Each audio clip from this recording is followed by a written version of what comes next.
Well, hi, everybody, and welcome to the Cultural Studies podcast. My name is Toby Miller, and my guest today is. Sharika Thiranagama, and I teach at Stanford University in the anthropology department. But you're a long way from there now, Sharika. Where are you? Well, Where are we? we are both in Brussels, which is actually a very charming city, and here to do things for the European Commission, I guess that's what it is. We are. We're on the Euro gravy train. It's my first time on the Euro gravy train. Same here. I haven't received any gravy yet, have you? No, not yet. Are you keen? But you'd like some, right? I quite like some. So, Prof, it's really wonderful to meet you. I've been aware of your work for some time, but in the last few days, I've really enjoyed working with you, trying to get the gravy. And I wondered if you would share with us, just to start off, what's sort of happening for you right now? What are you thinking about? What's troubling you? What's dynamizing you? What's holding you back? What's going on? think that I think like a lot of people right now around the world, it's been a very long year and a half where many of us, I think about it all the time. I think about what's happening in Palestine, and I think about how over the last year and a half, we watched so many people die and be displaced. And we've also, even though I'm a political anthropologist, so, I should have known or thought about it, or, I shouldn't be very surprised. But there is this sense that we've been stripped of any reason that you can watch these things happen. You can watch people lie on TV. You can watch friends, colleagues say things to you which you can't quite believe that they actually did say or think about things. So I think it's a moment of enormous loss for a lot of people, obviously, around the world, especially for those who are in Palestine and in Lebanon, right? I mean, obviously their loss is incalculable, but I think what it's also been is seeing there have been marches, there have been protests at Stanford, at many other places. Our students have actually really come out, and I'm very proud of them for, I suppose it's a cliche, but in that sense, being on the right side of history. But still, people have died. They die every day, and they get killed or they get starved, and you realize constantly that you can't have any shred of faith that there's a way of stopping it. And that is, I think, a really deeply disillusioned. I mean, that's what this whole year has been, is this sense of an idea that there's a clear, well, I mean, I don't know. On the other hand, there is a sense that, okay, maybe there is such a thing as global solidarity. Maybe there is something that passes between us.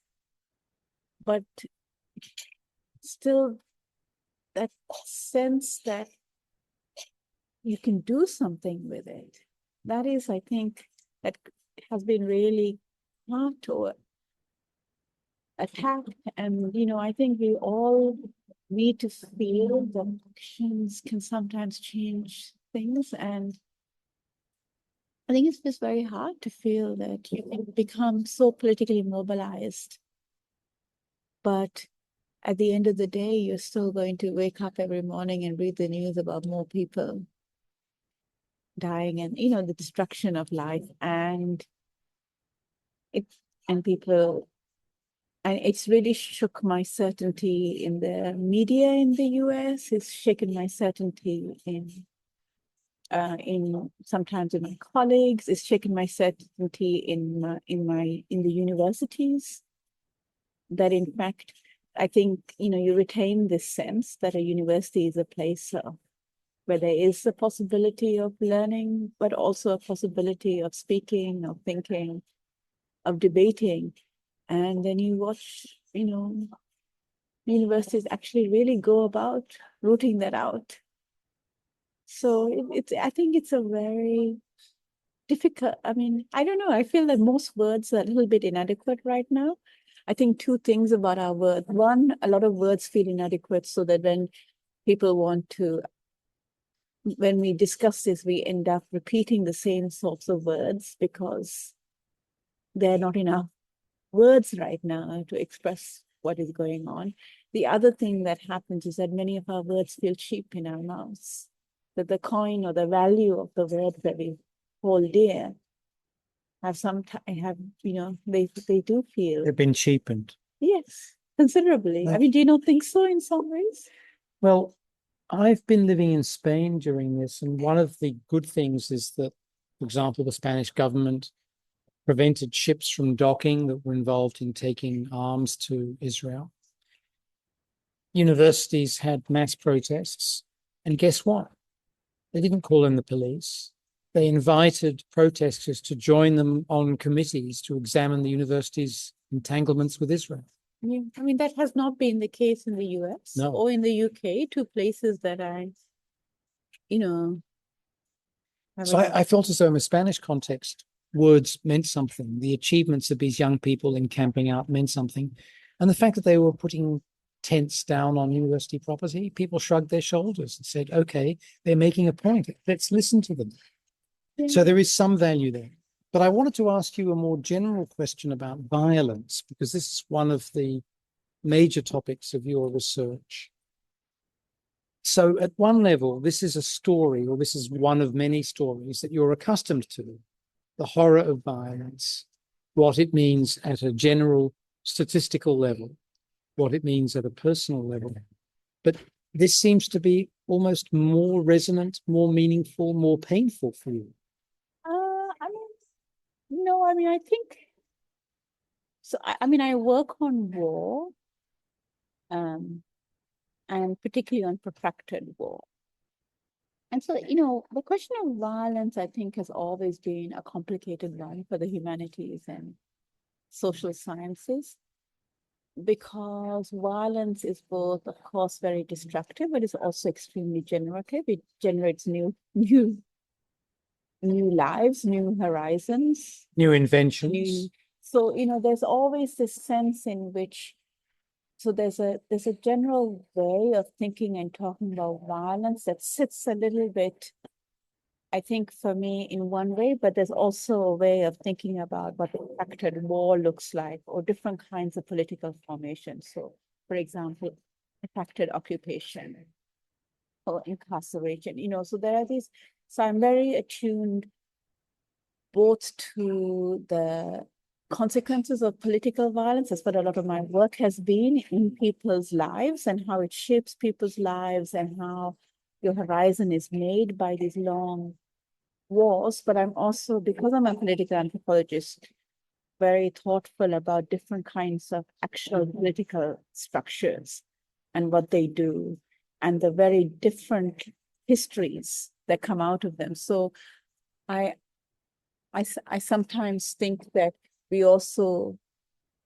I always want to keep both a kind of deep understanding of how experiences of war and occupation can bring certain experiences closer to each other, and they can say something, but they also don't always do that. That there is something very, very specific about different histories, and different histories produce different kinds of struggles as well. So I work on the Sri Lankan civil war, and much of the experiences that I detail there, including of growing up myself in the war, in some senses, yes, do position me and so many other people close to the experiences of Palestinians in terms of an experience of devastation, but it's also a very different political history. So I'm also really try to be careful not to collapse different kinds of political histories into each other, because I think what the Palestinian struggle has been is a deeply politicized struggle. It's been happening for nearly 80 years, and it has a kind of character, including a global character, and such complex political actors that I don't want to rush to compare it to, to the Sri Lankan experience, which is which is a civil war. It's very bloody, very violent, and a lot of people die. It's not the same kind of occupation. No. And this is also true of, for example, some of the wars that get compared. So, of course, the Kurdish struggle is also different in the way it takes place across different countries. So I both want to keep the sense of an experiential landscape, but because I'm very attuned to the idea that there are real political histories to each of these struggles, I want to keep a space that says that how those histories turn out, how people become involved in them, what it means, those particular imaginations. Need to be understood, but there are still, aren't there, abstract words like war or violence that, although abstract, derive from particular experiences that nevertheless have enough in common that one can generate a vocabulary of collective nouns that gives some sense. Yeah. Abstract nouns. I mean, I think people think about that a lot, scholars of war, right? So, so somebody like me who works on Sri Lanka, for example, would say there is a difference in the way that people describe war as opposed to not being in war, though that's not the same thing as violence, right? So, for example, Sri Lanka, I would characterize Sri Lanka as post-war, but not post-conflict or not post-violence. Yes, yes. But for example, a lot of scholars who are based in and work on in the African continent also contest the idea that there are these very clear differences between war and peace. So that's a very classic outline, right? Because of the kind of militarization and the way that kind of certain rapacious global capitalism works and certain sort of security markets. So I think that there's actually a lot of discussion precisely not on violence or conflict or those things, but actually on what constitutes different phases and different shapes of wars and what they do to people, across which borders they take place, which actors are involved, and what does that mean. And and that's what happens when you move from thinking about it only as an experiential thing, and when you talk about political histories, is that then you start to really, really care about some of these structural features and shapes, and you end up, and of course it's also because you're spending all your time backing back the political scientists who have these paradigms to describe it. That are absolutist. And they're very particularly framed around certain very stark paradigms, which are mainly about national security or the kind of international order. They have a particular vocabulary, the failed state vocabulary, and so on. So you're always having to beat that back and try and think about, at least for me, what war really means in a place like Sri Lanka is the way it really shapes people's everyday lives in very critical ways that both make it, for many years, a kind of normal, but always understood as a non-normal normal. That it shouldn't happen to us, but it's happening to us. But it's also something that is so normal to us for so long that we know how to do it. And then how do you relate to each other through that? So there are different generations. When you have a very long, protracted conflict, you have different generations who live in the same places sometimes. So there's a lot of displacement, but they don't share the same landscape. And so you really have to forge relationships across generations, for example, in families or in other environments where much of the basis for what that could be has also shifted, but still you're renewing those things. So, when I grew up in Sri Lanka, my parents' generation remembered the North before northern Sri Lanka, before there was war. So they had actually a kind of memory of what it looked like in quote unquote peacetime. Whereas my generation, we just don't have those memories. So our way of entering and the kind of decisions and the shaping of action and why, so the reasons why they went into militancy and why my generation went into militancy are actually quite different because of this change, and the generation after even more so, because they really felt like there wasn't much else to do. So I think that these are these critical, these temporal periods also are really very, very significant. And that is different from a kind of broader look at violence, where I think violence, you really can see it in so many ways that we think about it in relation to everyday life, where it can be intimate, it can be community. I mean, there's so many ways in which violence is a kind of experience, but also like a category of, is very capacious. But war, it becomes something that people feel has a name. One of the things that I've always found difficult is the metaphorization of war. So the war on drugs, the war of position, the war on crime, that these forms dilute the horror of what a war means. But I wanted to ask you about militancy. You used it to describe 3 generations, your parents, yours, and the next one. Could you take us a little bit further into I mean, that? I just wanted to say this thing that you were saying about war as a kind of stretching metaphor. I think George Mosser's book, The Fallen Soldiers, is a really fantastic job talking about how in World War I you see this precisely this trivialization, this metaphorization of war, where it becomes understood as a theater of masculinity, but also as something that postcards, it becomes this traveling. Playing football on Christmas Day. I mean, right? so this Across the trenches. That's right. I mean, for me, that's a phenomenon. I mean, I love George Mosser, every book he's ever written.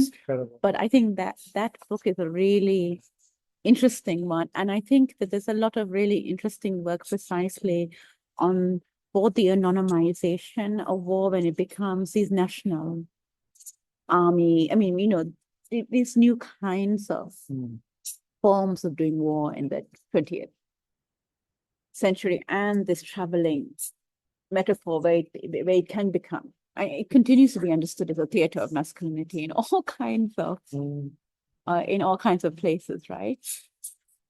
Which is, of course, it was in previous eras, but the idea that it's a theater of masculinity for most men, as opposed to for some men, which distinguish them from others, is, I think, a very I mean, that's Mosser's point, right? It becomes not a mark of distinction per se, but a kind of generalized form of being a person, right? A citizen, or that you have to. Anyway, that aside, I could talk about George Mosser for ages. I mean, in Sri Lanka, what I really look at in relation to militancy is something a little complex. I should explain my work in Sri Lanka, which is largely focused on people from northern Sri Lanka.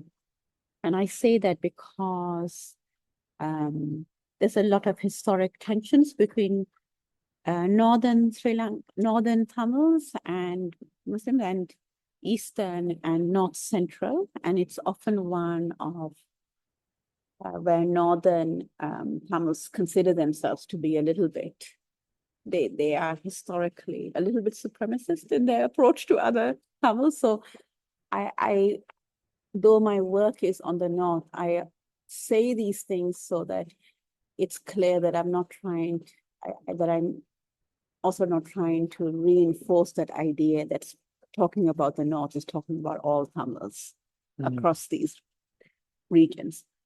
But the north is really where you see, it's kind of the birthplace of a certain kind of Tamil militancy and Tamil nationalism. And my work was with Sri Lankan Tamils, which is the community I come from, and also Sri Lankan Muslims, who are considered a distinct ethnic minority in Sri Lanka, but they're also Tamil speaking. So really in Sri Lanka, you have this bipartite division between Sinhala speakers, who are also a majority ethnic community, but Tamil speakers, which are divided among a number of different ethnic communities.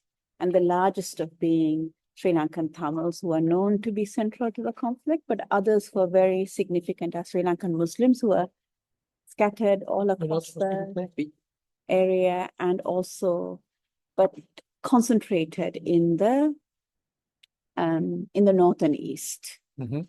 And then Malayaha Tamils, who are the former descendants of plantation workers brought by the British. Oh, no, no, no, No, no. no. No, I think it's only one glass. So Oh, no, no. So then that's fine. That's fine. I make some complete glass. Thank you. Welcome. So, that is so there are these different communities. S'il vous plaît. Thank you. Merci. And part of the reason that I work on Sri Lankan Muslim communities too is because largely the war is narrated as a relationship between majority Sinhalese and minority Sri Lankan Tamils. And not that that's not significant and important, that's very much part of what's going on, especially in relation to the Sri Lankan state, which is a very Sinhala chauvinist state. But for me, I really wanted to understand and explain much more of minority relations, of life between and within Tamil speaking communities, which was very important to me, and which is attended by fairly fraught relationships since the late 80s, partly because Tamil militancy took an increasingly anti-Muslim turn in the towards the latter part of the 80s. So there's been a real transformation in relationships between communities that spoke the same language, that lived together in very intimate ways. So when I looked at Tamil militancy, part of the story that I wanted to tell is both about how widespread it was, and also how narrowly the story had been told in contemporary storytelling, and how that narrow story was really because of the way that a certain kind of political history was told, right? So, I mean, there's a very conventional story, it's not wrong, which is that, the Sri Lankan state enacted continually discriminatory policies against Tamils, and really by the like late 60s, early 70s, you see a lot of Tamil youth becoming very frustrated with the capacity of the Tamil political party, the main one. And would this include your parents? It was frustrated. Yeah, I mean, in a different way. My father is actually Sinhalese from the south. Oh, okay. Sorry. Yeah. But he was, I mean, he has his own story, but I mean, the main Tamil political party was made up of fairly elite politicians, Right. and they had really failed, people felt, to do anything. So what you have in Sri Lanka is you have this complicated story of, you have this very profound welfare state being put into place from the 1950s onwards. It is one of the most comprehensive welfare states, free education, free health, a real expansion of the idea of the state itself, but it always imagined itself as directed towards its ideal beneficiaries were Sinhalese. So I always call this the multi-ethnic state, but the mono-ethnic nation, right? So you have this state, which is inherited from the colonial state, which is a multi-ethnic one. And you really have this building out. It's a socialist state. It's a really building out of the kind of welfare state, even in its pre-socialist 1950s, which is just a nationalist, somewhat conservative, but nonetheless, this idea of welfare is very, very strong.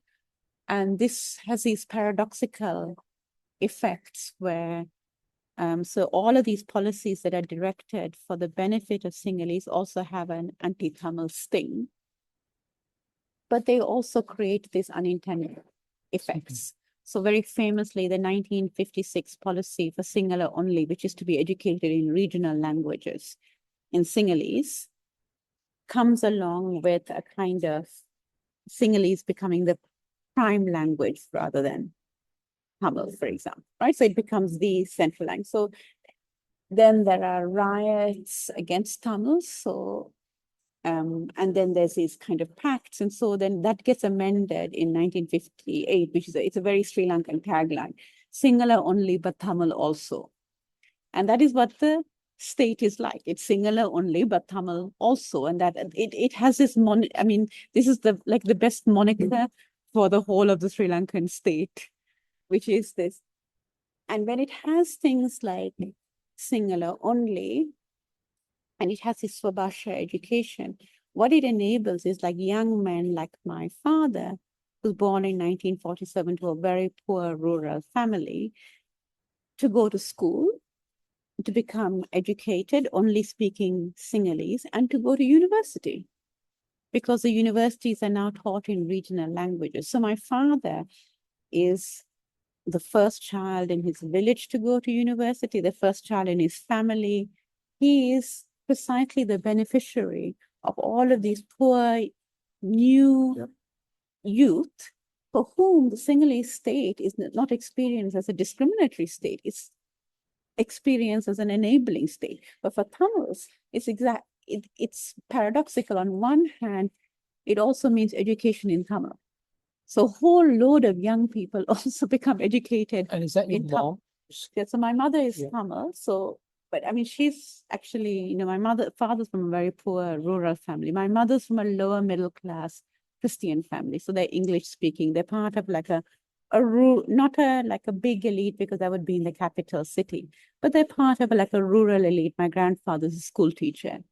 My mother, they grow up speaking English because Christian families go to English speaking schools. So there's a significant class difference between my mother and my father. So, but for Tamils, all of this, on one hand, educates also, like Sinhalese, a much broader band of youth than would have ever been educated before, because they're also educated in Tamil. So it pushes the elite back a little bit, but it's also accompanied by just constant discrimination. So Sri Lanka's history is full of anti-Tamil legislation and riots. So we have riots against Tamils in 1956, in 1958, in 1971, in 1977, in 1983. I mean, my parents actually get married in the middle of the 1977 riots. Right in the heart of it. Actually, it goes on for a month in Colombo, the riots. And that's on the 28th of August, my parents go to the registry ceremony. You just get registered in. And was that unusual for them to marry across that divide? It didn't used to be in Sri Lanka, but it became more and more polarized due to the war. What was unusual was more that first class thing. That my father was from a poor Sinhalese Buddhist family, and my mother was from a middle class Christian family. I mean, I think a certain elite circle, there was always cross, and also in working class communities too. You always had this kind of, maybe a small island, right? So it's not, as the war went on, life became more and more segregated. So it became more stark. So when I grew up, the only Sinhalese I knew, apart from my father, was Sri Lankan army soldier. I mean, that's who we saw. That was our only experience of the Sinhalese, were as the army bombing us in their faces in helicopters. So that is a very different thing from my grandparents. Sorry to interrupt again. Can I ask how frightening that feels today as you recount it, quite calmly? I mean, these are things that I think they are my own personal memories. But, and of course, when I see people get bombed and killed in Gaza, I think about that again. But I'm always trying to caution myself from slipping into thinking that other people's experiences are encompassed by my own, because I'm always trying to see their experiences for what they are and what it means to them. And like trying to keep that sense where it doesn't then just rebound back to me. And no, point taken. But I guess there's a dialectic there where in your work. You're always interested in the macro level, But also in the but very also personal. in the very personal level, right? And how they can reverberate, contradict, incarnate.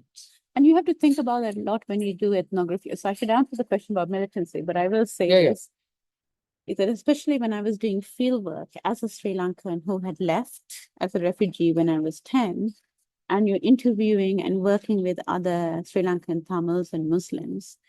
And because, though of course I'm from a lower middle class background and many of the people I interviewed were not, so there were class differences, but at the same time, because I also grew up in the North, there's always this sense of guilt that everybody who left carried with them, that you survived and people. And so whenever I interviewed, that's one of the reasons why I try to keep my feelings slipping into others is on one hand, because we had all experienced similar things, it brought us within a landscape where we were not exceptional. We could talk to each other and find a sense of shared idiom, a shared place to be. At the same time, like everybody who left, you feel this sense of this could have been me and it wasn't. And I have to live with that all the time, that there's a guilt about surviving. And you think, this person I'm talking to, a lot of the Muslim women that I interviewed had been to the same school as I did. We had, and I would think, well, if I had stayed just 1 year, 2 year, we would have been stuck there. And that there's a way in which that plays. So you have to constantly think about how you are, where you're putting your feelings, and to hold that back to make sure that you're actually making space for the person you're talking to and not your own fairly intrusive feelings, which happen when it is on a landscape that you in some ways share and also don't share. Right. But I mean, the question of militancy that I want to tell you, so you have this history.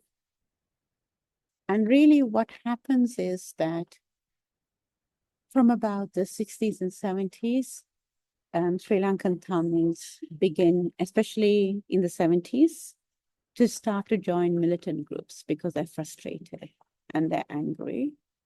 And in the 1983 riots, which are so cataclysmic against Tamils, this slow joining becomes a flood.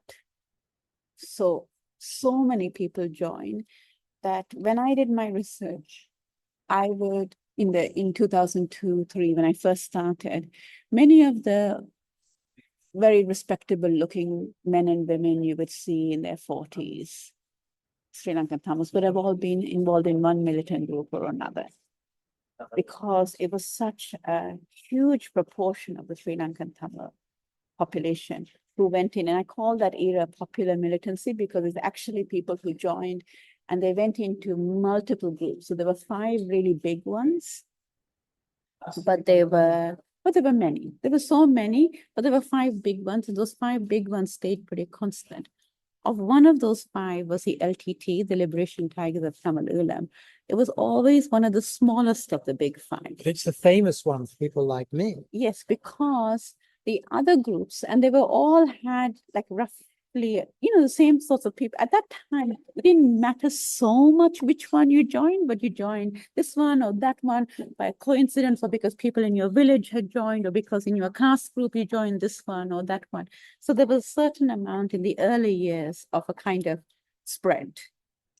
But the LTT was always the most militarily effective one. So the other groups had consciousness raising branches. And so they were all much larger because they had a military wing, but they also had all these consciousness raising ones. The LTT was small because it never bothered with consciousness raising. And it never did politics. It was a very purely military outfit. So it was always understood that way. And it was understood to be effective because it was ruthless and because it was only military and it had a very clear chain of command. Whereas the others were kind of also fairly military, but they had these other different branches and they had different sorts of identities. And then really by the mid-80s, the LTT decided to ban the other groups. Either you had to join them or it was going to ban them. So that's really how it shook out. And so most of the people who joined militant groups at that time, at my parents' generation, disappeared back into the family. In fact, thousands just disappeared back. The families that they had left closed their ranks around them. So when I did my research, if you were really going to find out what militancy was like as a popular phenomenon, not only in terms of the LTT, but what it looked like in the Tamil community, you couldn't talk about it in public space because the LTT was very much in charge of that narrative. You had to go inside people's families. So there's not really so my work is a lot on the intimate and the relationship of big political mobilization to intimate life. And that's both a theoretical interest, but it's also a very methodological one. If you were really going to talk about anything that happened in Sri Lankan Tamil life, it was actually within these very small intimate circles and their families that all these secrets got absorbed and pulled back. And when that happened, both the families changed around holding these secrets and the militant groups also changed. There is not one Tamil family that doesn't have a link to one or another militant group. Every one family is tied to a militant group in one way or another. That is something where militancy then recast the Tamil family around itself. Right. So of course, so in the last days of the war, which was so brutal in 2009, when more than 40,000 people died. And I did ask people afterwards, well, why did you also march along with the LTT when they went? And they said, we went with our children. So there's never, so you can talk about it in one way, but by the time the LTT then started mass recruitment after, so you had the banning of all the other groups. Then the Indian army occupied Jaffna, and the LTT and the Indian army fought on. And the Indian army was so bad that the LTT appeared this moral actor in comparison, though they had just banned all the other groups, in comparison to the Indian army and the fact that the other Tamil groups went along with the Indian army because they were so angry with the LTT. So they tarnished themselves by becoming associated with the occupying force, very much like, but that is like the Palestinian Authority. There's things that happen when you ally with the occupying force, right? And then the LTT appeared as this kind of moral actor. And then, it was a period of mass recruitment where every family had to give a child. So by the time you do that over decades, every family and the LTT were linked in complex and subtle and difficult ways. Quarter of a century. Yeah, and so of the war. Yeah, so these are difficult things. So when somebody says to me, I went with my child, that's what they mean. Yeah. And so people had very complex relationships to that. The mass recruitment of children and young people was the least popular thing the LTT did. And then on the other hand, you had all these people who went to the diaspora who had very difficult lives in diasporic destinations, often working very shitty jobs. But they would send money back, but their children weren't being recruited.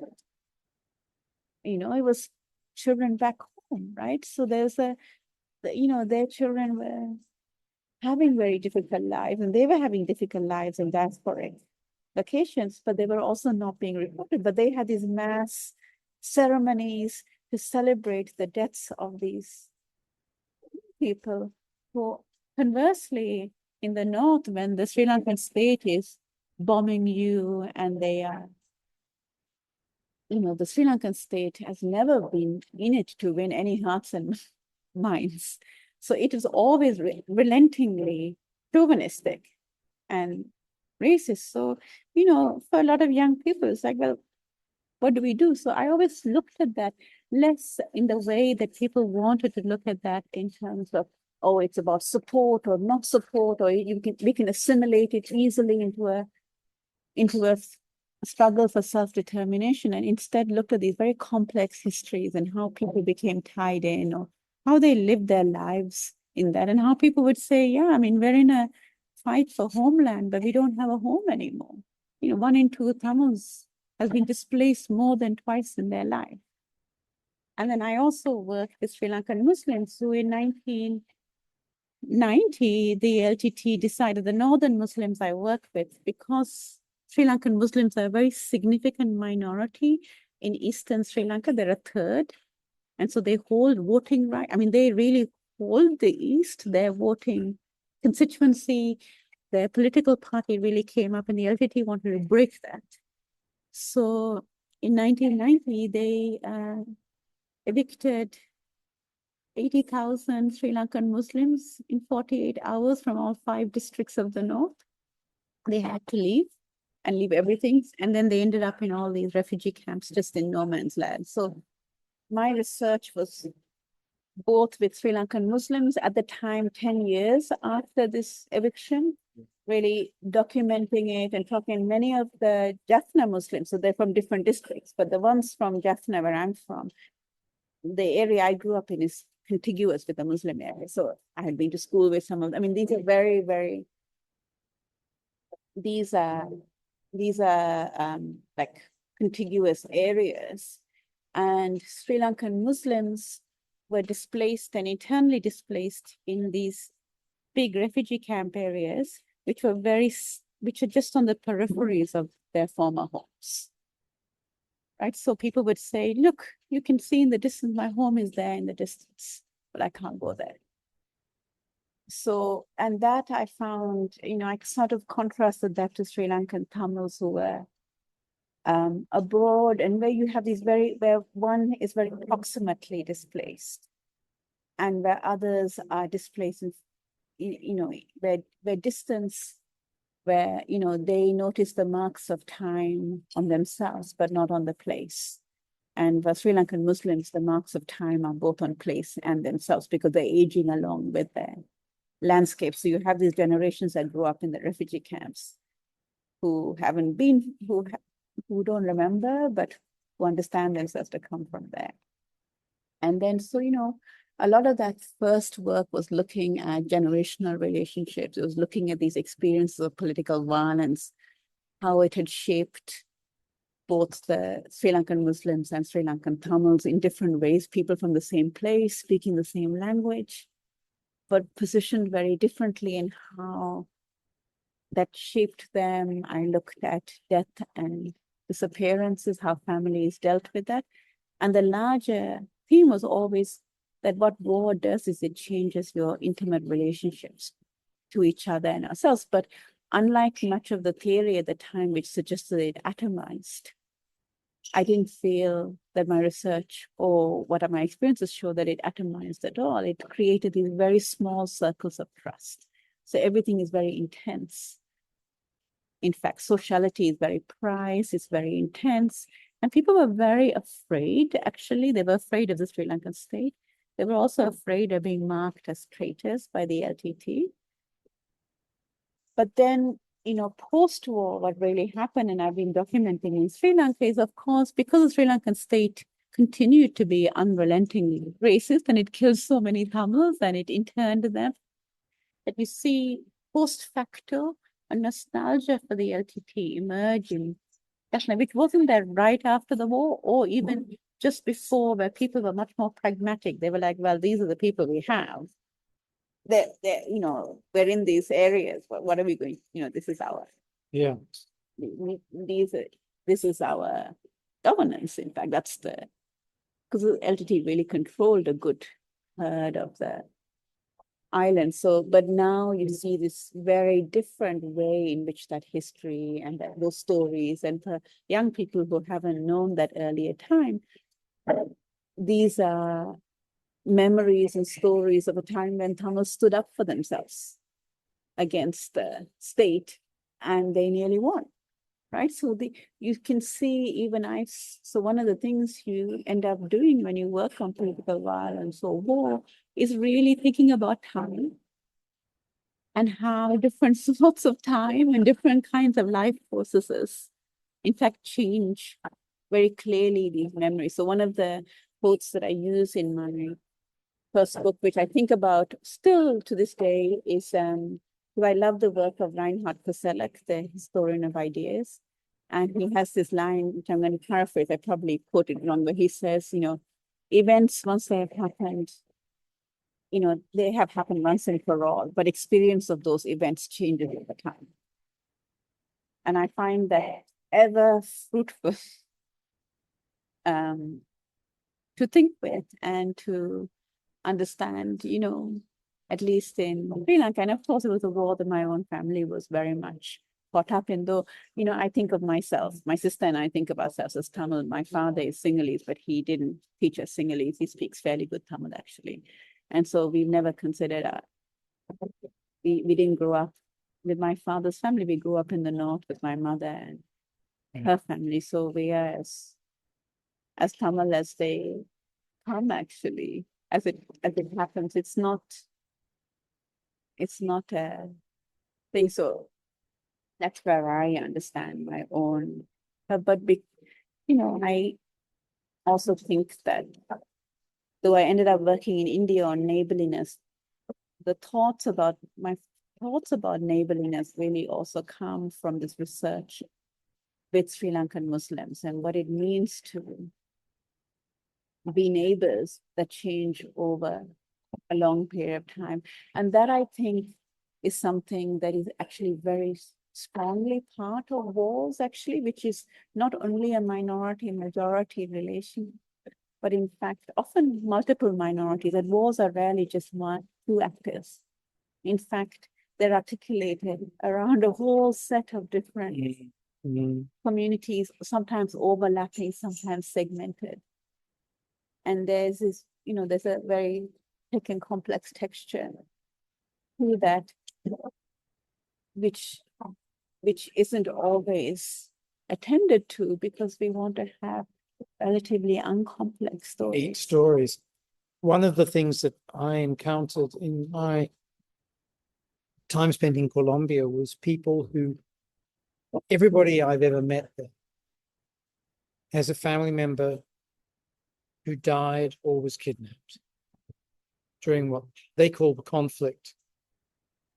No one calls it the war, because there's a certain binarism associated with war, although you've actually problematized that binarism implicitly in our conversation. But every single person has someone who died or someone who was kidnapped, right? So not dissimilar in a certain sense.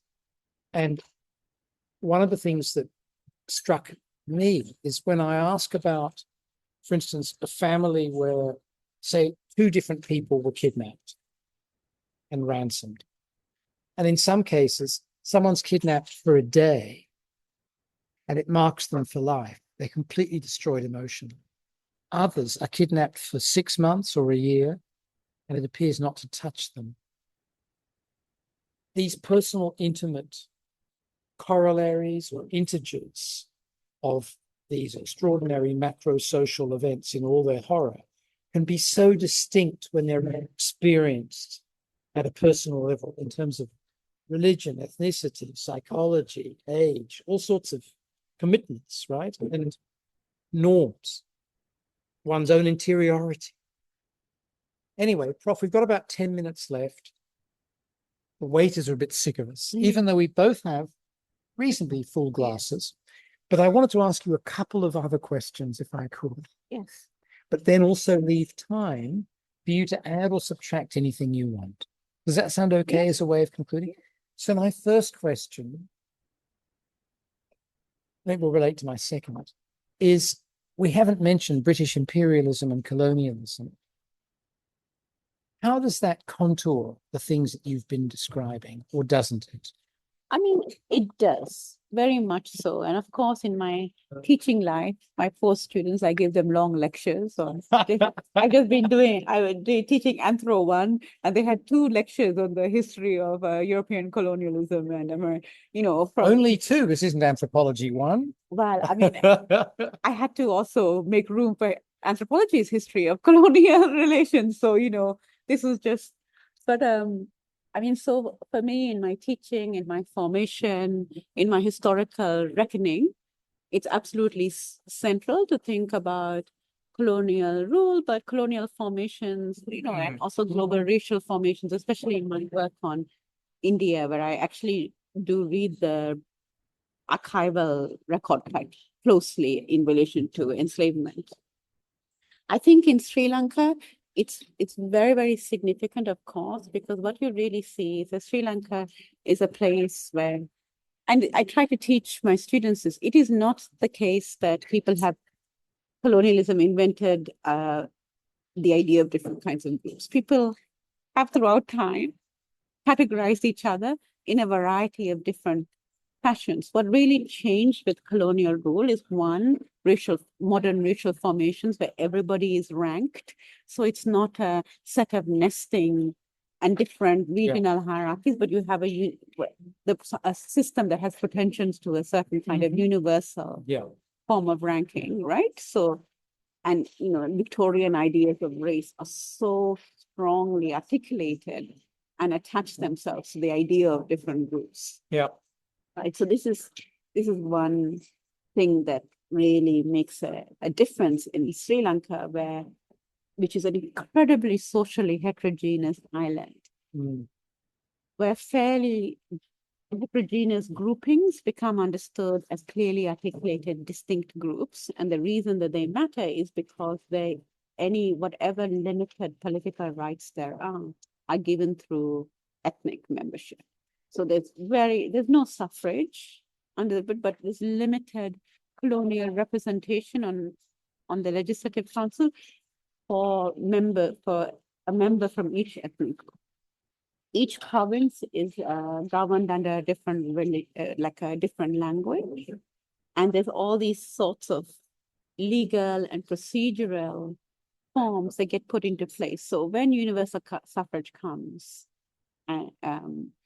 it comes after 100 years in Sri Lanka of being governed as members of distinct ethnic racial groups. Right. So that clearly contemporary ideas about clear boundaries and the political rights and the idea that forms of governance and rights and so on are through your membership of clearly delineated ethnic groups are clearly related to colonial rule, right? So Sri Lanka is the longest colonized place in South Asia. The Portuguese come in, the 1500s, and followed by the Dutch, followed by the British. These are we are like a very, very long story of colonial rule, and that leaves its mark, especially in particular areas of Sri Lanka, which are deeply which enter the colonial economy. And of course, the Dutch become wealthy partly on Sri Lankan cinnamon, right? I mean, there's some very, very clear ways in which Sri Lanka, its spices, the pearls, I mean, all kinds of things become part of a colonial economy. So you can never take that story out, ever. But when I started doing my work in 2002 or 3, people weren't doing that much field work on the war. Understandably. And really but people were writing a lot about the war. Yeah. And what they wrote about was primarily this colonial story and its effects. So it was an extremely important story to tell. And it was important because it was disturbing these nationalist myths in Sri Lanka that there was something really primordial about our identities, and that's why we were fighting. So that was very important to do. But for me, so many people were telling that story. It was there. I could do it. I could, just summarize the incredibly brilliant Sri Lankan historians and writers, a very great intellectual tradition in Sri Lanka who'd been writing about this. Yeah. I could do that. But what I wanted to do was also tell the contemporary story of how that was all shaking out and the way in which war and polarization and violence was shaping everyday relations. So that is absolutely part of the story, but it wasn't as big a story as it could have been, not because it isn't important, but because it was a story that was at that time well told. I appreciate it very much. Prof, I'm just going to halt us for a moment